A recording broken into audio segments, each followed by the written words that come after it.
You say to yourself, I'm going to go like the rest of us.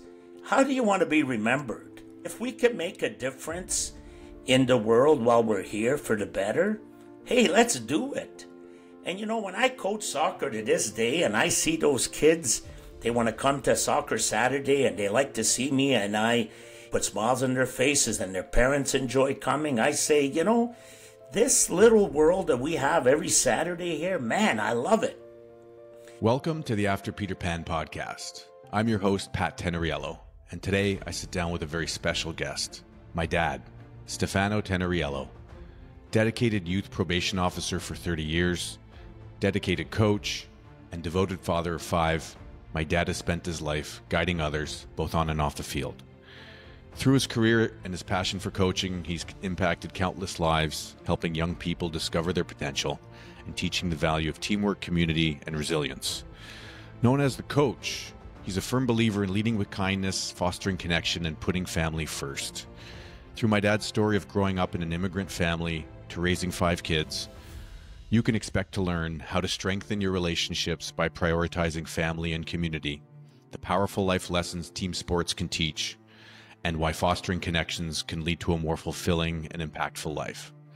This episode is a belated Christmas special, delayed due to a small surgery, but don't worry, all is well.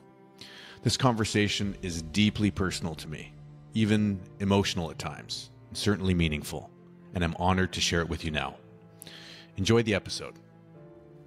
Well, the first thing I wanted to say before we jump into the questions, Dad, is I wanted to start by telling you that I love you. And I'm really, really grateful that you took the time to do this, even though it may not come natural to you. And I'm just really grateful that you're my number one fan and that you've always been my number one fan my whole life. So it means a lot that you're here. You're going to make me cry right off the bat here. I don't think that's what I want to do. Well, this is as good a time as any. Sometimes we don't always say the things that we feel, even though we know them to be true without them having to be said. It's important to say them. So, you know, now that I'm a dad, I want to be the best version of myself, of a father that I can be. And so to me, I really look to you, and I think of the example that you set with me. And so I learned a lot from you, and, you know, I'm just very grateful, and I want you to know that I look up to you. Thank you, son. That sounds very important to me. That's for sure. Because I spend my whole life trying to be the best dad I could. I don't think there's an important job, a better job than being a dad. It's a number one. I've always proud of myself to be the best dad I could, and I've always devoted myself to my family. And I'm glad that you feel the way that you do. It means I've done my job, and I'm very proud of the man you've become. And I'm hoping that I will make you proud today and doing the best that I could, because I think it'll be fun doing this. Thank you, Dan. I appreciate that. When I think about our parents, usually what ends up happening, like psychologically, when we have our own kids, is we grab the things that we want to keep and we reject. So it's either one extreme or the other. It's like, oh, I want to do that the way my dad did it or my mom did it. I want to do that with my son or my daughter. Or no, I want to do the complete opposite. Can you relate to that? Being a dad or a mom is the number one job in the world, because that's a priority that everybody should make top on the list. Because, you know, it's easy to say, it's a cliche, but you shouldn't have kids if you can't put them ahead of you. So I was raised in the same way. My parents were not rich, and they certainly didn't always have the time to spend with us kids.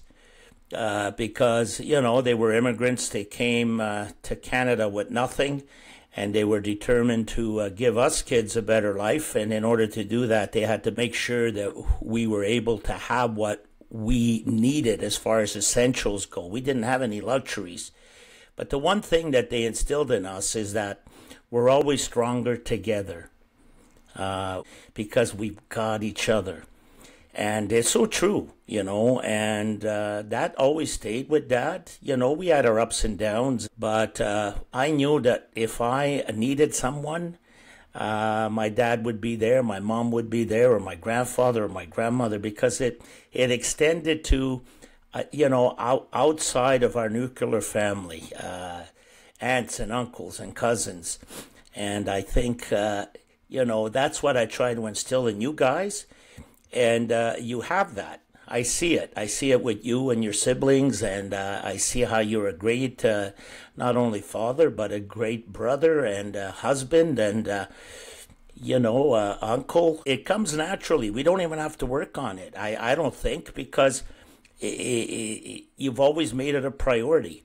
I feel really good when I see that, because I've wanted to give you guys that.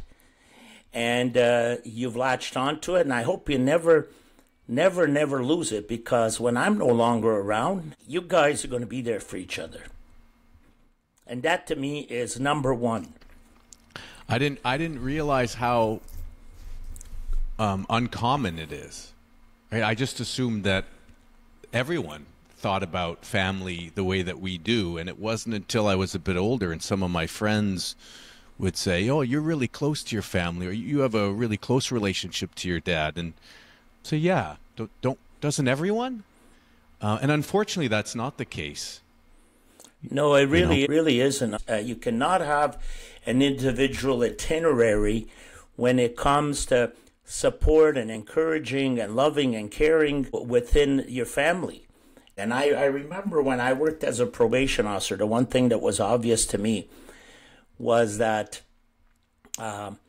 when mom and dad have their own itinerary and they do their own thing and they're really focusing on themselves, the kids say, what the hell, I'm going to do the same thing. We also want to protect our kids. So, dad, sometimes they've got issues, but they live them alone because they don't want to affect their kids, and they don't want to bring unnecessary unhappiness and hurt into the family. But, as your kids grow older, it's so important that you involve them in problem solving, whatever issue you may have, because you're stronger together. Yeah, I think that's an area that would be really interesting to hear people understand why family is so important to you and how it's played such an important part in your life. And also, more broadly, is the importance that you place on relationships and connecting with people. And your ability to connect with people, that's probably one of your greatest strengths. And you've used that strength in your personal life, in your career, in your coaching. At the end of the day, we all want to feel loved. We all want to feel a connection to ourselves, to our family, to our friends, to our community, to our colleagues at work. And a lot of times, when I was going through therapy, that lack of connection, it came up a lot, and it really causes discomfort and pain and sadness and loneliness. And so I think there's a lot to be learned there. But as a father, you had 5 kids, 3 kids by age 25, 5 kids by age 31. Why would you put yourself through that? Well, I came to Canada when I was 2 months old. After the Second World War, the south of Italy, there was a lot of poverty and people were looking for a better life. So a lot of people ended up going to Argentina, Venezuela, Canada, the U.S. My dad decided to come here. And it's a lot of courage to get on a ship for 14 days and come to an unknown land, and you show up here. What you have is other people that sponsored you. And those other people were family. In our case, it was my grandfather, my grandmother, and they were sponsored by their siblings. And so you show up here, and your first contact in a world that you know nothing about, you have each other. And that was so important. And I remember my grandfather working for free. He was helping others in his boat by bartering. So he was a barber, and he cut people's hair, and people would bring him homemade wine and salamis and cheeses and whatnot. So, so from the family unit and other people who came from Italy, from almost the neighboring 5 towns. There was a lot of people from these neighboring 5 towns, villages. They were all in the same boat. So community was created for me right away, and we grew up all on Barclay Street in Montreal, and we stuck together and we helped each other out. And of course, there were other nationalities there and from all over. I call it our little ghetto, because anybody that came from anywhere back then ended up somehow in the Cotonage Barclay area, which is still the case. And of course, the community was there because we were stronger together, but we also had to learn to adapt and live with others. And so family unit was how I grew up in. And the family and community, it's the same thing. It's an extended family. I've always saw it like that. So for me, growing up, at a very young age, all those around me made it about us, never about me. So for me, it was easy to say, okay, well, accountability and responsibility were important because it was drained in us. It wasn't about luxuries. It was a lot of love, a lot of care, a lot of understanding, a lot of helping each other out. So it became very necessary for me to grow up in a hurry. And in fact, I was always the youngest member of our group of friends. Dad grew up with older guys, and of course, I grew up in a hurry at a very young age. 13, 14. Why do you say that? I was hanging out with guys that were older than I, were 16, 17, 18. I started driving at the age of 15. I was one of the first ones to drive in our neighborhood. And so whenever we went out, I was kind of like the designated driver. I didn't drink a lot. Alcohol was never important to me. By the time I was 21, I met your mother. And we got married. Mom always wanted a lot of kids, and I loved family. And we had a lot of kids at a very early age. But, things kind of happened naturally back then. There was an order of things, right? We didn't really overanalyze. You grew up, you work, you fell in love, you married, and you had kids. And then your whole priorities were based on, making it work as much as you could. And of course, when you're young, you still got a lot to learn. Your mother and I were both very young, and we had a lot of responsibility. We were able to do our best, but we also struggled. It was it had an effect on our relationship, unfortunately.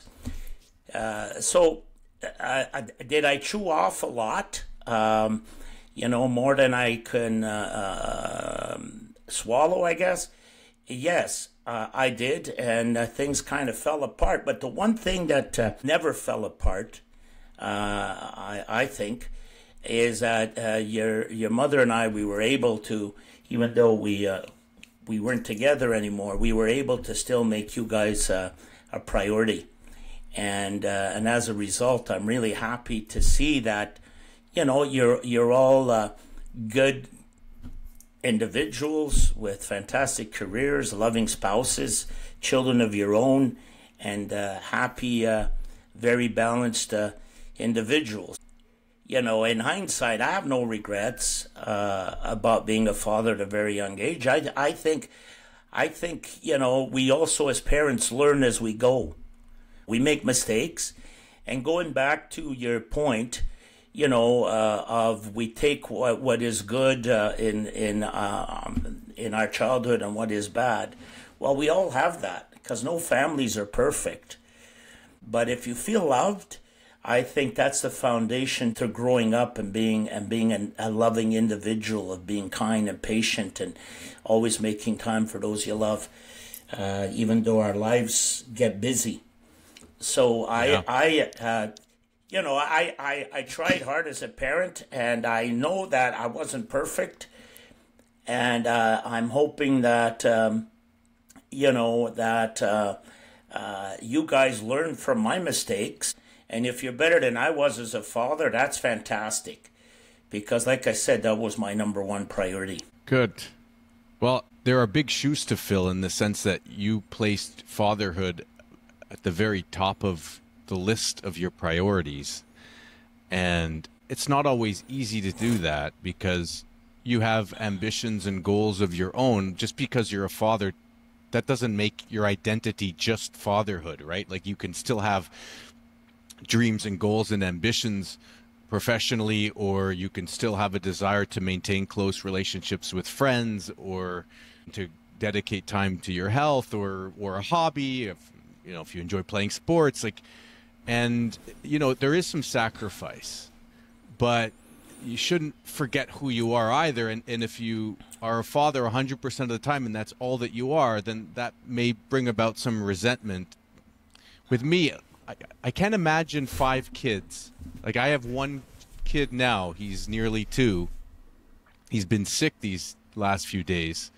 And when he's sick, we're in survival mode. So all these 2025 goals that I've set for myself, to go to bed at 9 and to wake up at 5 a.m. and to do my meditation and my yoga and go for a run, or all these objectives that I set for myself, they all go out the window as soon as he's not well or someone in the family is not well. And it's a test. I need to accept that life is going to throw curveballs, that being a father is no longer just about myself, but it's about the needs of my son and my wife and others. And so that in itself is a learning exercise. But if I had 5 kids, then I would assume that you're in survival mode more often than you're not. How did you manage that? How did you put aside that identity of yours that wasn't fatherhood? When you have 5 kids, or when you have kids, your number one priority is your kids. So your whole schedule is driven around them. And if you could, make some time for yourself, that's fantastic. Individual time and couple time. I think what happens is, as a couple, you end up suffering sometimes and growing apart, because when you have 5 kids, it's all about the kids. And your whole social agenda is based about, gymnastics and swimming and hockey and soccer. So you meet other parents who have kids who are doing those activities. And then Dad had a lot of acquaintances, and I kept meeting more and more and more and more people through you guys. And so, I love to play hockey. I didn't play hockey. I had to give that up. I like to play soccer. I didn't play soccer as much as I would. The more the kids, the less time for you. But you know what? When you see your children happy and having fun and enjoying life as best as they could, and as best as you can as a family, that was the biggest reward for me. I mean, it wasn't all fun all the time, but that was my life. That was the way I decided to live my life. And now, while you don't stop being a parent, you're a parent for the rest of your life. And as you know, I still love to help you guys as much as I can, because I figure, you know what? Better to help you now while I'm around, to try to facilitate your lives, because you got your own children. Better to be able to do it now. And I have all kinds of time on my hand now. I mean, I'm retired, and I do my best to try to help you out as much as I could. And it's just something I really enjoy, because it's what I know. That was my number one role. It's what I know. And so, do I enjoy driving my convertible in the summer? Of course. Do I like to be with friends and socialize? Of course. But my biggest passion has always been, to connect with people. And I didn't, I went to university and I studied theories. But I think if you make people number one, and try to not judge them and understand that everybody's got a story and they're all struggling, I think it naturally happens that people end up opening up to you. So, my career as a probation officer for 32 years and my coaching that I still do, those are just things that I enjoy. I don't even really have to work on them. I just try to put people first all the time and make them feel important. When you say you put them first, does that mean you put your needs second? If you see it more as a calling to help out the vulnerable and to try to facilitate their lives and maybe help themselves as much as they could, and you see the results, however small, it brings a nice feeling to your life because you're making a difference in the world. I always spend less time on me and more time on others. And you know what? I could have spent more time on me, but I'm happy. I was listening to a podcast this week. The topic was people who are people pleasers. What happens is they don't make genuine connections because they're always being too nice and trying to please people all the time. And then I thought of you because you're always putting people first. And then I thought, well, that's not you because you make genuine connections. You're also willing to be assertive if you feel like someone's taking advantage of you. Yes, exactly. Helping others, no matter how small an act of kindness, it goes a long way for people, especially when they're down in the dumps. I met a lot of people in my world as a probation officer and now as a coach too. And I think, what's important is to, not to judge quickly and pretend we know about, somebody without really getting to know them. And that, as much as I can, I just try to be friendly. I try to make people feel that they're important and they're valued, and I want to get to know them a little more. And it's not something that you got to work at if it's part of who you are.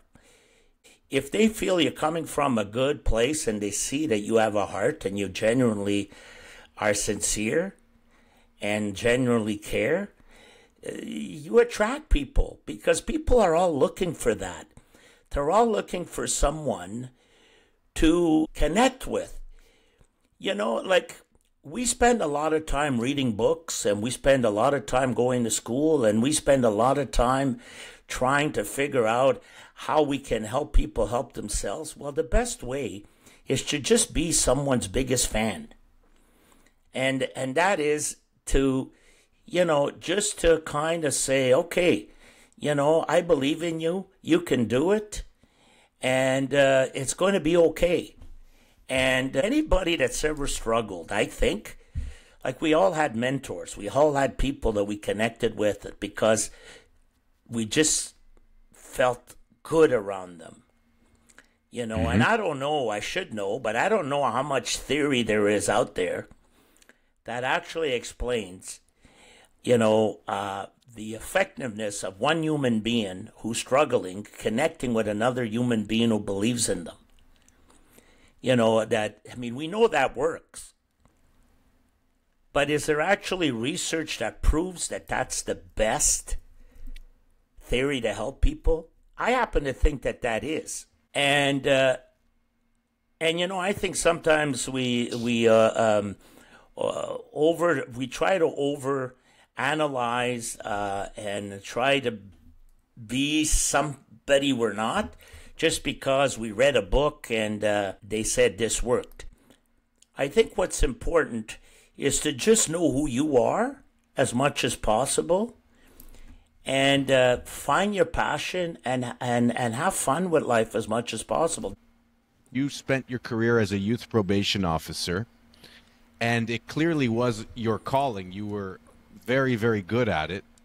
I do believe, yeah. It's just feedback you that I received. You had a major impact. You turned down several promotion opportunities to become a manager and to manage people, to stay on the front line and work with youth because that was really your passion.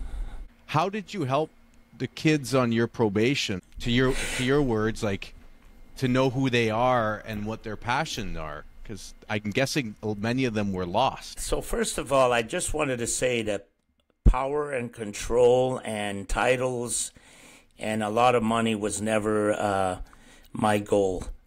I just needed enough money to survive. I wanted to balance my life to make sure I was with my kids. And I didn't want to be, not true to myself, because sometimes you end up in positions that perhaps is not quite you. And they just don't mesh with who you are as a human being. And yet, you want to do it because it's more money and perhaps you like the title. To me, what I found the most rewarding, okay, because you got to keep in mind, I had really 3 bosses. The guy who was my main boss was the government, paid my salary, and I wasn't too much into trying to impress them. I did my job and the best I could, but I never saw them as my number one priority. Then the second boss was the courts, right? You had to be respectful. They wanted to work with you and helping the youth as much as possible, and so it was a spirit of collaboration for the youth and their family. But my number one priority at all times in my career as a probation officer in 32 years was the youth and his family. And that's what I focused the most on, was connecting with the youth, getting their story, find out where they came from, where they were at that present time, and where they wanted to head. But the important thing was selling them wellness when they didn't want it. So, that could have probably made a lot more money selling material goods out there. But I felt that if I was going to contribute to a world that can be difficult at times, was to try to help people who were struggling and who were vulnerable and who were trying to do their best. And, some of those kids, they were so resilient that you say to yourself, holy smokes, if I was ever in their shoes, I would not have been as successful as they were, because sometimes there were a lot of factors in their life that they had to overcome just to, to succeed, to get up in the morning and go to school, make sure they had proper clean clothing and perhaps a lunch. And I remember going to this party one time when technology was booming, and I ended up at this party. They all worked for big tech companies. And somebody asked me, well, what is it that you do? And I told them. And then, without breaching any confidentiality, told them some of the stories that, were real. And they couldn't believe that there was a world like that out there, that there were people who struggled to that point. I mean, happiness, I know, is a journey, but sometimes people get there and they don't even see it because they're too busy trying to get to the next point, right? And not realizing that what they have is important, and then they lose it. I mean, that's happened to me. I've lost some good people in my life, not realizing that that they meant so much to me. But we all make mistakes. Just be happy sometimes with what you have. If it makes you happy, you don't have to chase something that will make you more money or will give you a title or whatever, and then get there and realize that it's not you. I don't think life has to be complicated. I mean, I think it's a baby boomer thing. People of Dad's age and maybe even older, that we kind of were satisfied overall. I'm making an assumption or a general comment here, that we were just kind of happy with what little we had. And if you never had something big, you're not even going to miss it. But if you chase something just because you feel it's a natural step, promotions and making more money and titles and the bigger house and the bigger car and whatever, right. You know what I'm trying to say. Well, I think you're talking about just, materialism and chasing money or promotion or that next step.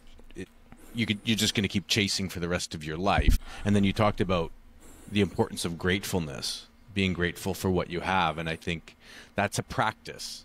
It's a cardinal feeling to feel grateful. And it's something that we need to remind ourselves constantly. And that's why when I was going through my therapy, that was one of the first exercises that I was asked to do by my therapist, because I told them when I wake up in the morning, right away I have this feeling that I'm behind the 8 ball, that I've already screwed up my day, or that I'm already behind, and I feel that pressure. I feel so much pressure. And he said, well, here's what I want you to do. I want to keep a book next to your bed. First thing you do when you get up is you write 3 things that you're grateful for every morning.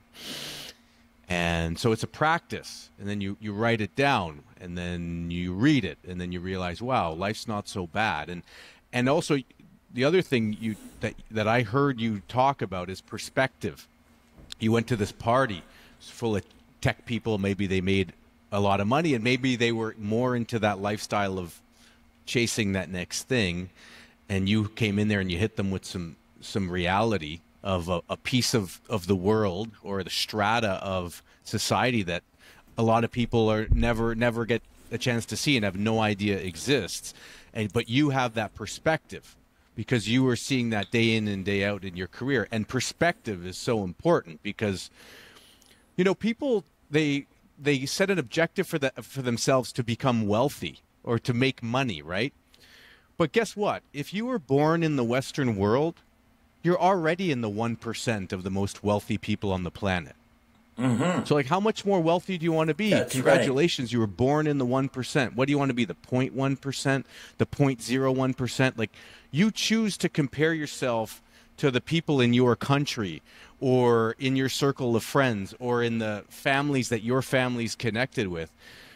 But that's just the way that you choose to see the world. But if you take a step back and you get that perspective the way that you described at that party, you realize, I already have more money than most people on this planet could ever dream of or will ever earn in their lifetime.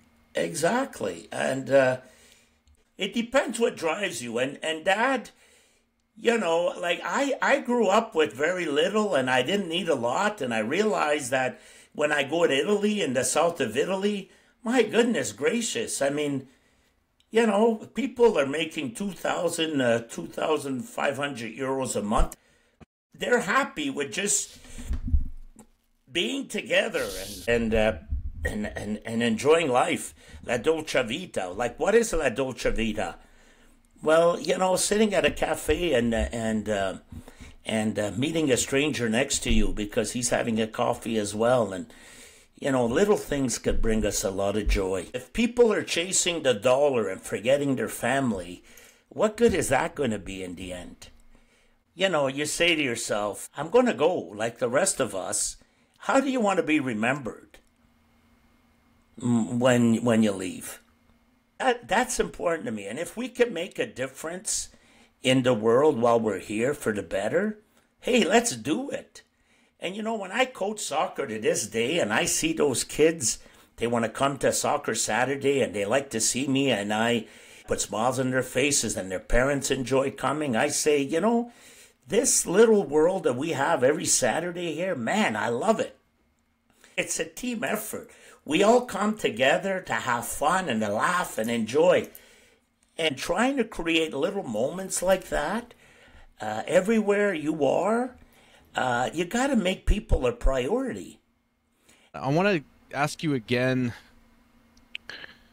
you had thousands of youth on your caseload over the years, over your career. You must have seen some patterns and some stories that repeated themselves. My guess is you also probably saw a good deal of hedonism, meaning people that were focused on pleasure, on the here and now, on the short term, ditching school to go and get high, or ditching school to go to the mall, or shoplifting because they wanted that thing on the shelf, or not thinking about the consequences, or going out and partying all night. That sort of behavior, my guess is you came across that all the time. And that touches a little bit on the theme of the show, right? The show is about growing up. It's that Peter Pan syndrome. It's hedonism. It's about how can I have as much fun as I can now and without thinking about tomorrow and what really matters. And so, one, did you come across that sort of thinking?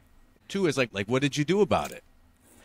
The one thing for sure is that The jails are full of people with addictions issues and anger management problems. There's a lot of crimes that are associated with those two. And of course, poverty is closely associated to crime. I've always said that because when you can't have what you want, with youth I'm talking about, they usually say, okay, well, you know what, I'm going to help myself. It doesn't make it right, but,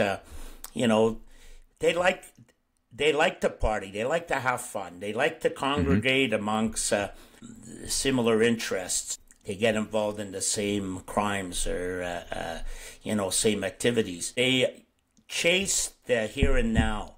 There's not a lot of planning that happens, and they just want to enjoy the moment. Problem solving is not something that is often thought about, and as a result, bad choices are made. And so really what you're doing is you're trying to challenge ways of thinking and helping them understand that perhaps there's different ways of doing things. That's the key.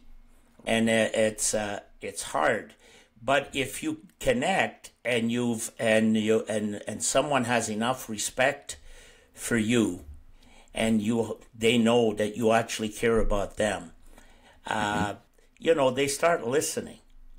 And when people start listening, that's the foundation to them perhaps trying different ways of thinking and doing. Because, as we know, how we feel and what we're thinking is directly connected with our actions. So the important thing is to help them understand that perhaps you could do things differently that does not lead you here. That was always a goal of us. But yeah, of course, people are chasing. When you're hurting, you're looking for the quick fix. Adults Why do were it. they hurting generally? Sometimes their family foundation was broken. Other times, they didn't like who they were. They sensed like they just didn't belong. They struggled with their identity. They felt rejected. They didn't feel loved. They didn't have a lot of support, a lot of encouragement. Sometimes they were abused. They didn't value who they were. Their self-esteem was shot. And, they just were struggling overall, right? I mean, when you're down and you start making decisions the wrong way, the negative way, you're just digging a bigger and bigger and bigger and bigger hole for yourself to the point where, you're in the big hole and you keep digging. It's hard to get out of it. Mm-hmm. So they're looking for the quick fix, right? And unfortunately, when people are in the same boat, they congregate towards the same people. When you start struggling and you're hurting, people judge you, right? People label you, and people discourage your kids from hanging around you, or adults don't want to hang out with you because you have a bad reputation. You give out negative vibes. You hurt people, whatever, right? You're dishonest. You can't be trusted. So it's even harder because you've dug a hole for yourself that even when you try hard to get out of it, people never let you forget who you are and where you come from. And, one of the hardest things that some of my probation or youth, I thought struggled with was eventually, forgiving themselves for hurting the people that they loved. And just constantly being reminded it's hard to do, to forgive yourself. How do you do that, right? Because it's always there. So, when the youth came to see me, I mean, they knew what they did. I knew what they did. We didn't focus too much on that. It was like, how the hell did you get here? And what do we, tell me your story. You got to get out of the system here, and you're the only one who can do it. Nobody can change unless they want to do it, right? And that's the hard part but if you're trying and you see some gains, it becomes easier. I mean, the first thing that comes to mind is weight loss. I mean, I've struggled with that. But as soon as you feel a little bit like, oh, wow, I got more energy, I've lost some weight, you want to go forth. But it's still hard to keep going forth if you see something that you really enjoy and you want it. Like in my case, those nice deli cheese paninis, you just want to have a panini. Forget, the bocconcini and the tomatoes and the lettuce. But you know what I mean? So we all have a story, and it's so important that we don't forget whoever we meet. God knows what they're struggling with, because everybody is struggling with something. Even the richest of the richest of the richest, their days are not perfect. They may have it a little easier than the poorest of the poorest of the poorest, or maybe a lot easier, but they're still human beings and they will have days that are off. And the important thing is that we don't judge somebody without even knowing who they are. You talked about being a new immigrant to Canada. How would you say that upbringing or that experience influenced your career choice? Well, it influenced it a lot. I mentioned that I grew up in a hurry. I was with older guys, and their priorities, was chasing girls and having fun, playing sports. The one thing that I didn't do was I wasn't the best student in high school. And I had to go to night school with a bunch of adults to get my high school diploma. Education wasn't a priority for me. It was more having fun.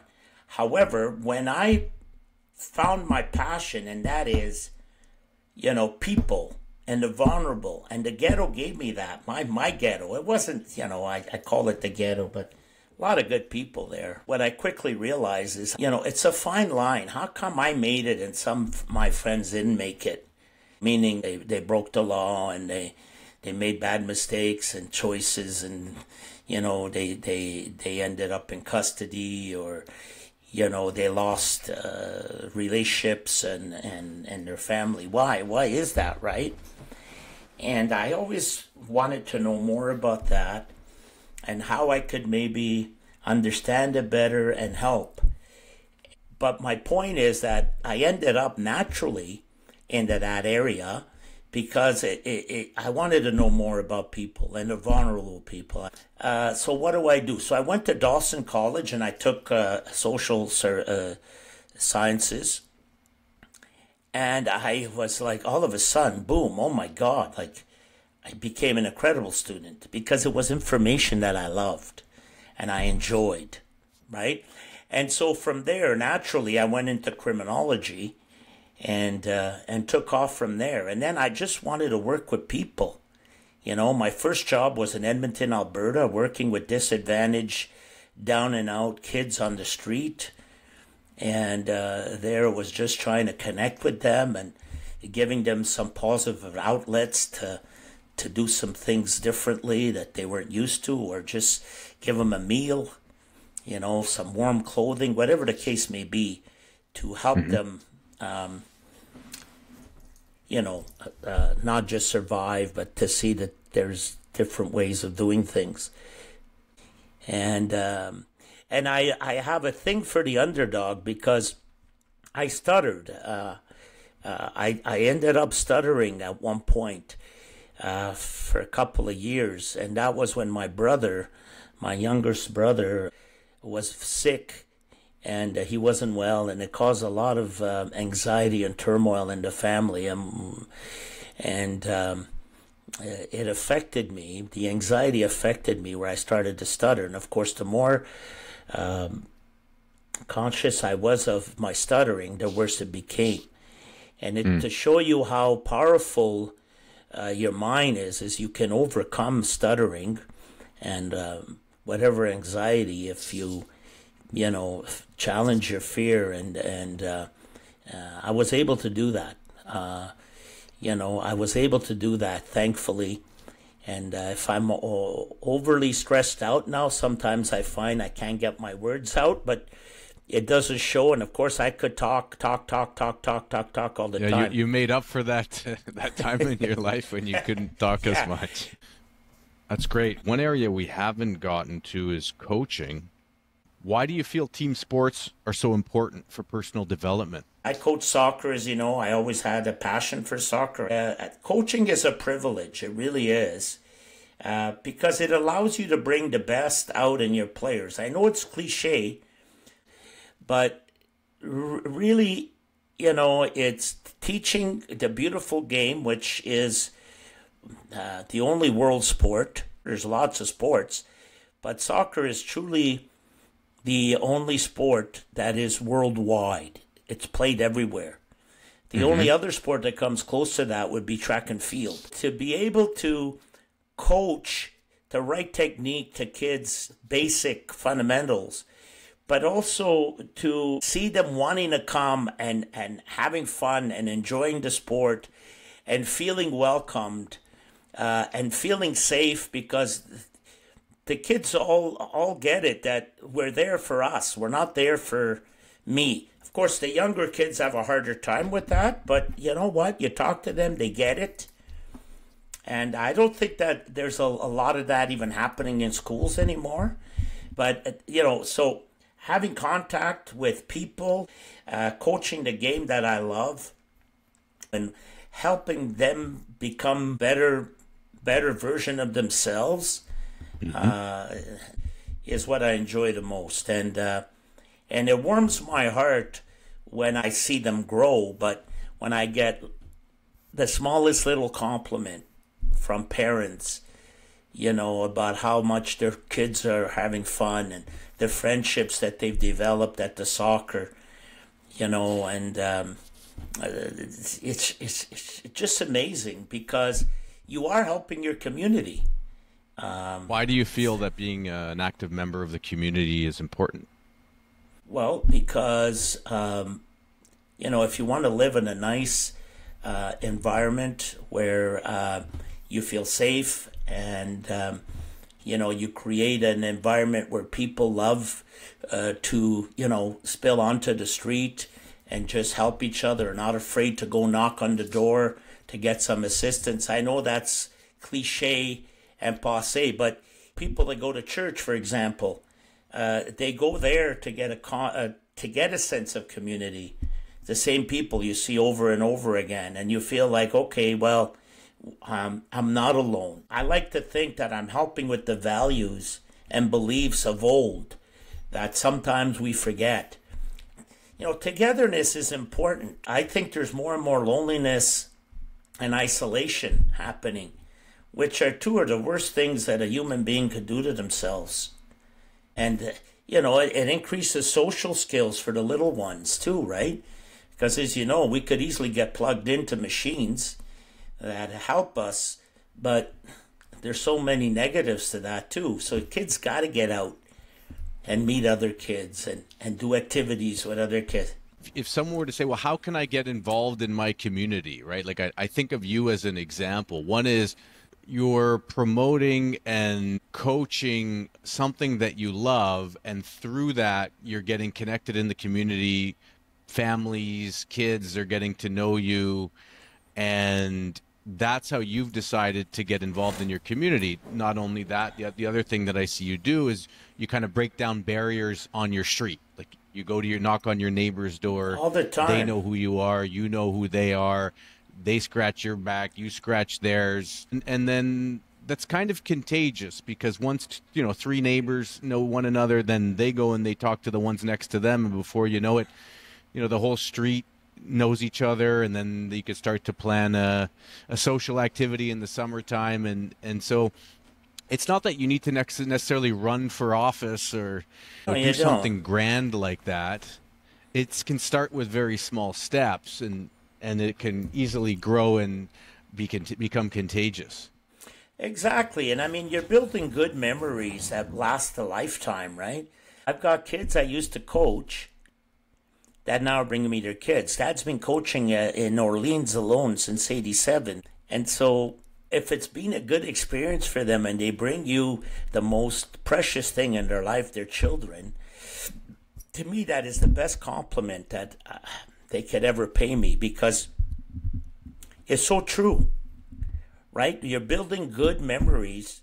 They don't forget.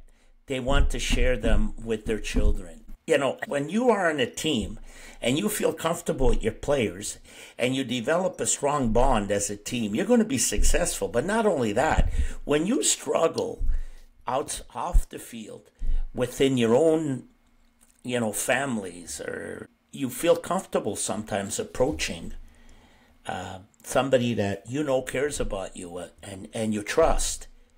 And right now, as we know, Canada, you know, has always been multicultural. Dad's programs that I'm coaching right now through the city, I get new parents, new immigrants from all walks of life, and they meet other new immigrants from their country or from the neighboring country.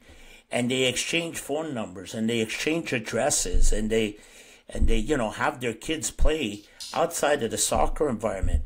I mean, it's just pulling people together.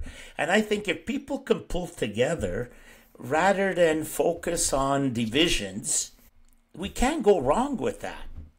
You know, and that's a good point around acceptance. You know, you get to know people that you wouldn't otherwise have gotten to know, and it breaks down barriers between different groups of people. I was also doing a bit of homework just to see some statistics on the importance of team sports, and there was some good ones. One was adolescents involved in team sports report 24% lower levels of anxiety and depression compared to non-participants. Teens active in team sports exhibit a 5 times greater likelihood of developing strong self-confidence. Team sports participants are 52% more likely to volunteer in their communities later in life due to ingrained cooperation and empathy skills.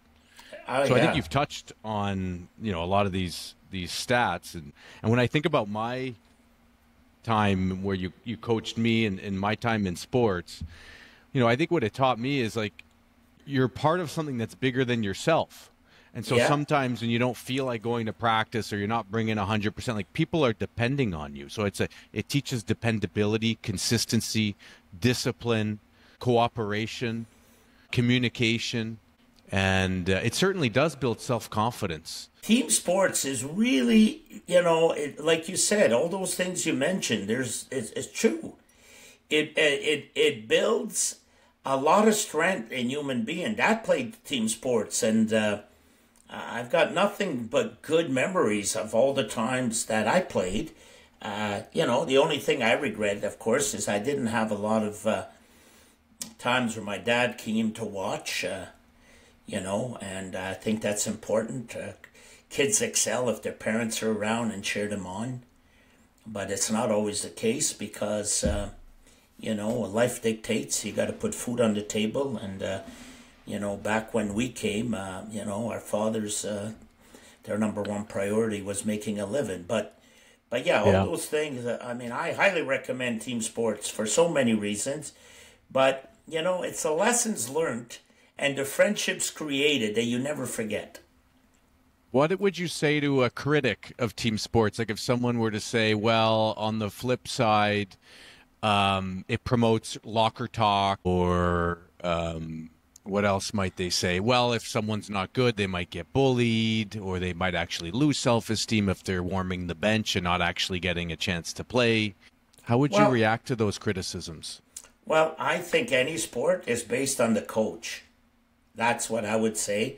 And also I would ask them, have you ever played team sports? Because, you know, you can't, until you've been there, team sports are not for everyone, but you got to at least try it. But like anything, you know, whether it's a good boss, a good parent, a good coach, it depends the messaging that you get in the locker room. What I tell the kids all the time is, look, if you come here to hurt other people or to put other people down or to make them feel devalued and disrespected, there's no room for that. That will not be tolerated. All the decisions I make is about us. It's not about you. I want to know if things are not going well. Come and talk to me, or tell your parents. They'll tell me, whatever you prefer. But if it's tolerated, yeah, you're going to have a mess on your hands. Some coaches make matters worse, not better. So you ask yourself, well, why are you coaching? Well, coaching is a privilege. You don't have to coach. And if you're no good, you get fired. And, I'm not talking coaches at the professional level. I'm talking about coaches at the grassroots. Why are you doing this? Is it to pursue your own dream that maybe you missed out on? Or is it because you know how to adapt to kids and you know how to encourage kids? You know how to build up self-esteem? You know how to, bring people together and give them life lessons that will last them a lifetime. What would you say was the biggest lesson that coaching taught you? Well, for me, it made me feel good about myself. I mean, there was a period in my life where I didn't have a lot of friends. I started grade 1. I only spoke Italian, actually Napolitano, which, and this was an English-speaking school. Yeah. So when I started, I couldn't communicate. I had no friends. My life was being babysat by my grandfather when I was a kid because they all worked and they took turns babysitting me. And I had a lot of love. I never felt alone, but I didn't mingle. I didn't have a lot of friends. I was sheltered. I was overprotected. That I think is what happens when you come to a new country is you sometimes don't understand. You're frightened. And without knowing who the other people are that you live with in the community, you just feel like, they're not like us, so we are not going to really associate with them much. And so I was really protected. How many kids repeat grade 1? Well, nowadays, nobody repeats anything. Not sure I agree with that, but we didn't have technology. We played ball hockey, we played ice hockey, and we played soccer. And, we occupied our time. Because our parents were not going to occupy our time. My mom used to say, go do what you got to do, come home before it's dark. It gave us all a life and a friendship and a productive outlet. Mind you, we just loved what we, being together and playing the sports that we enjoyed.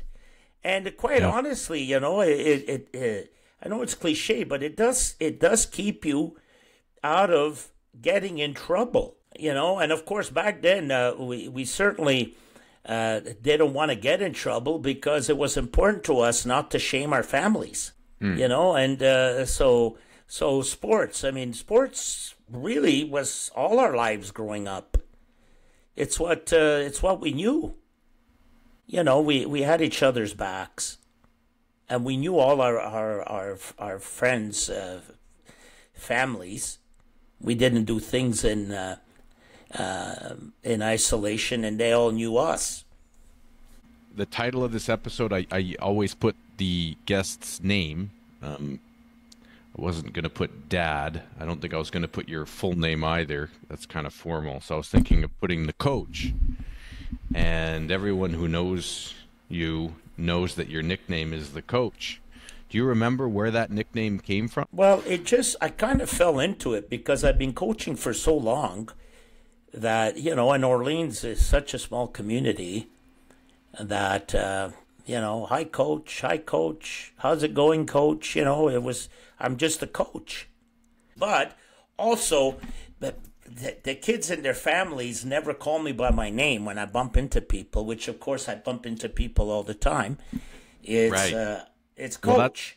It's coach, okay. Right? That's what people always called me, was the coach, right? And I'm proud of that, I'm proud of being called the coach because they're, Dad and coach, you make a big difference as a coach in so many young people's lives, and as a dad, you make a big difference in your kids. And now I'm nonno, right? Now I'm dealing with grandkids. And, that's a name I pride myself to, and I want to be the best nonno I can be. And I mean, those are roles where when you're no longer here, those are roles that you've made a difference in the lives of others that will have hopefully fond memories of you. Nobody's perfect, but are there more important roles than that? I don't see them. Maybe I'm just too simple. No, And that's well said. That's well said. I don't think you're too simple at all. And those are incredible roles that I think a lot of people would be envious. Earlier you touched on how you want to be remembered. And now you're kind of touching on it a little bit again, but like if you were to sum it up in few words, how would you want to be remembered? let's put it this way. We don't know where we're going really 100% when we're no longer on Earth here. The only certain thing for Dad, I think, is because I worked hard at it, is that, those that I touch somehow will remember me and hopefully miss me and love me. There's really nothing else to say, really. I know my immediate family will definitely miss me, and I know you guys love me. I sense it from you guys every day. And those whose lives I've touched, they will hopefully remember a part of me that they will hold on to that was a positive thing in their life. If you accomplish that, that means that you have left the world a better place. That makes sense. A common theme of this discussion I've heard is that you pride yourself on putting others' needs ahead of your own. Sometimes in my life I feel like, well, I've always thought I have very selfless parents. I think both you and Mom have chosen career paths, also in your family lives, not just with us, but also in your own families. You guys were very selfless and put the needs of others ahead of your own, and I felt guilty sometimes because I didn't feel like I quite measured up to that, because the bar set pretty high. But I also wondered whether you guys felt taken advantage of, like if that wasn't reciprocated, because most people can't reciprocate that level of selflessness. They're just not built that way. Yeah. So have you ever felt taken advantage of? Well, your mother was the eldest of her family, and I'm the eldest of mine. And the one thing that, we're same age of that generation, we were taught to be responsible and right away, and to help the family unit, to help our siblings, to be there for our grandparents. In my case, and I know your mom too, it's what you learned. So when you learned and that becomes a priority, it's who you are. You've established an identity right from the beginning. And so it's your values, it's your belief. You naturally make it about your family because there's nothing more important than that. And so you move forward. And then, you as a human being, well, yeah, you make time for yourself. You try to fit in the activities you like, what brings you joy. But, think of it this way for a moment. You have everything in the world, but the people that needed you the most, you weren't there for them, right? What have you got? And then if you don't have the love, Dad's not perfect, and it's not always easy.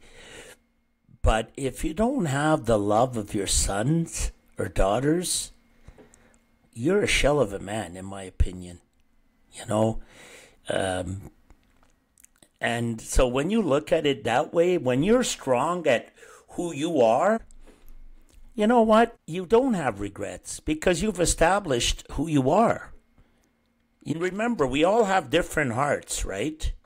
I think you don't give because you want to receive, and some give naturally and others just take all the time and never have enough, and they always want more. But as far as selfishly giving, well, that was also, a whole generation of Catholic upbringing. We went to Catholic schools. We were raised in a Catholic family, and Catholics are certainly not perfect, as we know. But the one thing that we got in schooling as well is that, you help others, you be kind, you're there for others in time of need, that kind of stuff. And that's not being taught anymore. I know I haven't been at school. I don't have kids that are at school, but I see it with the younger generation in my soccer classes. And, it's not pronounced like it used to be. And the world has changed, right? I think selflessness is noble. And I think that when you do for others, you get back. And everyone can give in their own way.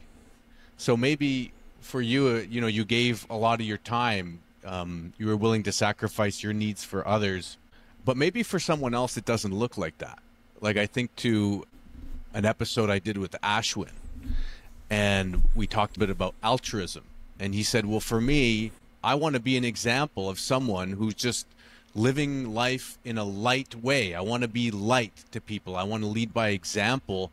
Someone who's choosing to go after something that he's passionate about, and just by doing so, living lighter, people will pick up on that, and that would give him space and energy to be a good neighbor, to free up his time to help people. And so I think everyone can give in their own way.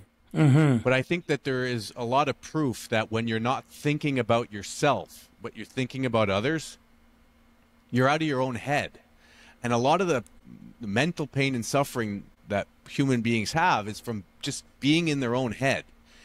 And those thoughts that are, constantly going in our heads, when you're thinking about others, those thoughts quiet down. That's very true. Sometimes people think that being nice is an act of being weak, and that the world is a mean, cruel place, and you got to be strong. Then you got to take care of yourself primarily, because otherwise people will take advantage of you, and you'll get hurt. But it goes back to the goodness cannot be replaced. We all remember those people near us that, were always there for us and made us feel important and valued and respected. That is irreplaceable. And of course, we all have our own ideas of what's important. But if you feel that you are the one that's the most important all the time, and you have no clue on how to give, and all you ever think about is what you could get for yourself, you're not going to be a person that people are going to connect with. Let's put it that way. Yeah. I remembered my second point now, because you talked about you were raised Catholic. That was part of the reason of giving back. You talked about the Italian culture, and there's a lot of positives in both of those things, but one common negative, I would say, that I've seen and that I'm living sometimes is that there's guilt. There's a lot of guilt in religion, and there's guilt in the Italian culture. So have you ever felt that some of that selflessness that giving back has been rooted in guilt? Guilt has been used to control children. I've seen that. It's not productive. In the end, how did that change my life? I'm not sure. If I hadn't been guilted, I helped those that I cared about the most. Yeah. And I think it was a good thing. They didn't guilt me into something that I didn't want to do. It's just maybe I didn't want to do it at that time, but it's something I would have done anyway. You know what I mean? I think this is probably a good place to end. We covered a lot of the questions. So yeah, I just wanted to say, you've turned into an incredible individual. And I know you've always pursued self-growth, and it shows. I see it, because it's been important to you to be the best that you can be. And you've done incredible, especially focused on that when, you got married and you're a dad and you got your own family. And I admire you for that. you're courageous, you're strong, and you know, when you have an idea, you go for it. It's not easy to do, to get out of your comfort zone. And so it got me out of my comfort zone to be able to get on your podcast. And of course, my motivating factor was to help you pursue your adventure. Thank you. If I was anybody else, I'm going to be selfish, I would have said no. I would have said no. No, thank you. I'm really, really glad we did it, and I'm really grateful that you decided to come on, because I know you wouldn't have done it for anyone else. So I meant what I said at the beginning of the episode, Dad. I love you, and I look up to you as a father and as a coach, as a member of your family, as your community. I think the values that you have and that you've taught us have been the foundation of my life, and I hope to pass those along to my son. And thank you, son. Yeah. I feel like the biggest winner right now because of all you said, because it's important. It always has been important to me. Anyway, keep it up, and let me know what you're going to do with this episode. All right, and I love you too, recording. Kid. I love you too. Dad. Bye. All right. Bye. Bye. Bye, son. Bye. Bye. Thank you for tuning in to the episode today. I hope you enjoyed the conversation with my dad and took away some lessons. I'm really grateful that we had the opportunity to have this conversation, because in our busy lives, with an ocean separating us half the time and grandchildren running around the other, it's really rare to be able to carve out a few hours to have a heart-to-heart. So I'm grateful that we did, and I hope that you enjoyed it. If you're a fan of the podcast, it would mean a lot if you could take the time to share it to your network. That way we can grow our community and continue to have meaningful conversations in the area of personal growth. Thanks again for tuning in, and until next time.